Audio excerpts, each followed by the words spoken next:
ঈশিকা এখন কি করছে?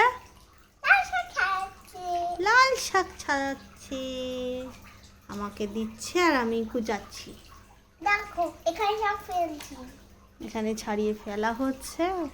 ও আর ওর দিদুন মিলে, মাম্মাম মিলে এখন লাল শাক ছাড়াচ্ছে। এটা কি হচ্ছে?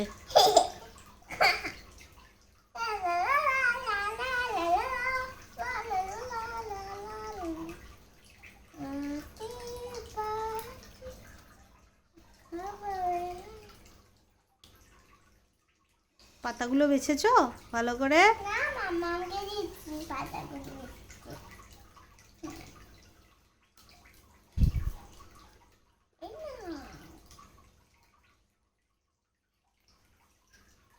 ইরাম ইরাম।